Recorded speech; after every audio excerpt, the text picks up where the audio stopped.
भारताप्रमाणेच थायलंडमध्येही साजरी केली जाते गणेश चतुर्थी. कोणकोणत्या देशात केली जाते बाप्पाची पूजा पाहूया त्या व्हिडिओच्या माध्यमातून. नमस्कार, सोशल चर्चामध्ये आपलं स्वागत आहे. गणपती हिंदू धर्मातील सर्वात लोकप्रिय देवतांपैकी एक आहे. परंतु आश्चर्याची बाब म्हणजे भारत जर वगळला तर अनेक देशांमध्येही गणपतीची पूजा केली जाते. प्रत्येक घरात बाप्पाचे आगमन झाले आहे. हा उत्सव देशातील सर्वात लोकप्रिय उत्सवांपैकी एक आहे.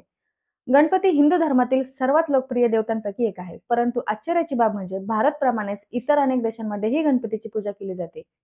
पूर्व आणि आग्नेय आशियाई देशांमध्ये वेगवेगळ्या स्वरूपात गणपतीची पूजा केली जाते. डाऊन टू अर्थच्या वृत्तानुसार गणपतीने तिबेट ते चीन आणि नंतर जपान असा प्रवास केला होता.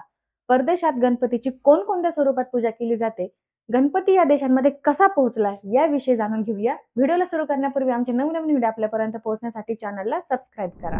थायलंडमध्ये पाहू गणपतीची पूजा कशी केली जाते. थाई बौद्धांमध्ये गणपतीला अनन्यसाधारण महत्व आहे. इसवी सन 550 ते 600च्या सुमारास थायलंडमध्ये गणपतीची शिल्पे उदयास आली, असं वृत्त द प्रिंटने दिलं आहे. थायलंडमध्ये गणपतीला फिराफिकानेट म्हणून संबोधले जाते आणि यशाचे प्रतीक व सर्व अडथळे दूर करणारा देवता असं मानलं जातं.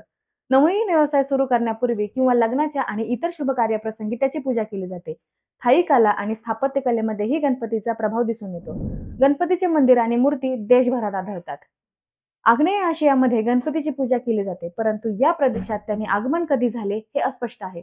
भारतीय आणि आग्नेय आशियाई कलेचे प्राध्यापक रॉबर्ट एल ब्राउन यांच्या मतानुसार आग्नेय आशियातील गणपतीचे शिलालेख आणि प्रतिमा 5व्या व 6व्या शतकातील आहेत. कंबोडियामध्ये मानल्या जाणाऱ्या प्रमुख देवतांपैकी गणपतीही आहे. 7व्या शतकापासून मंदिरामध्ये त्याची पूजा केली गेली.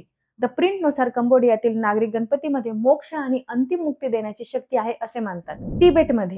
तिबेटमध्ये गणपतीची बौद्ध देवता म्हणून पूजा केली जाते. या देशात त्यांची महारक्त गणपती, वज्रविनायक यांसारखी वेगवेगळी रूपे आहेत. इंडियन एक्सप्रेसच्या वृत्तानुसार भारतीय बौद्ध धर्मगुरू अतिश दिगंबर सुजन आणि गयाधर यांनी 11व्या शतकात तिबेटी बौद्ध धर्माला या देवतेची ओळख करून दिली. गणपतीच्या जन्माशी संबंधित 17व्या शतकातील आख्यायिका सांगितली की ते गंगा आणि शिव यांचे पुत्र आहेत, परंतु शिवाची दुसरी पत्नी उमाच्या शापामुळे बाल गणेशाला आपले डोके गमावे लागले. त्यानंतर त्याला हत्तीचे डोके जोडले गेले, अशी ही मूळ कथा आहे. चीन, अफगाणिस्तान. दी प्रिंटनुसार चीनमध्ये गणपतीची हुआक्सितियान या रूपाची पूजा केली जाते. 6व्या व 7व्या शतकाच्या आसपास कोरलेली एक लोकप्रिय गणेश मूर्ती अफगाणिस्तानच्या काबूल जवळ गर्देजमध्ये आहे. या ठिकाणाला गर्देज गणेश म्हणून ओळखले जाते. या ठिकाणी बुद्धी आणि समृद्धीची देवता म्हणून गणपतीची पूजा केली जाते. जापान. डीटीएच्या वृत्तानुसार बौद्ध धर्माबरोबरच गणपती भारतातून तिबेट आणि चीनमधून जपानपर्यंत पोहोचला. जपानमध्ये गणपतीला कंगीतेन असे संबोधले जाते.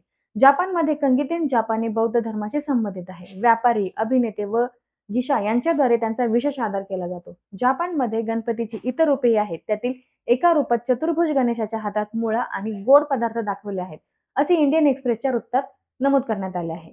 इंडोनेशियातील जावा बेटावर राजा कृतनगराद्वारे अडथळे दूर करणारी देवता म्हणून गणपतीची पूजा केली जात असे.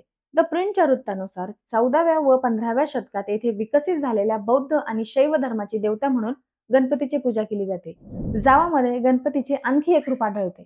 पूर्व जावा येथील टेंगेर सेमेरू नॅशनल पार्कमधील माउंट ब्रोमो येथे ज्वालामुखीच्या टोकावर 700 वर्ष जुनी गणपतीची मूर्ती विराजमान आहे. ब्रह्मदेवाच्या नावावर असलेले माउंट ब्रोमो हे इंडोनेशियातील 120 सक्रिय ज्वालामुखींपैकी एक आहे.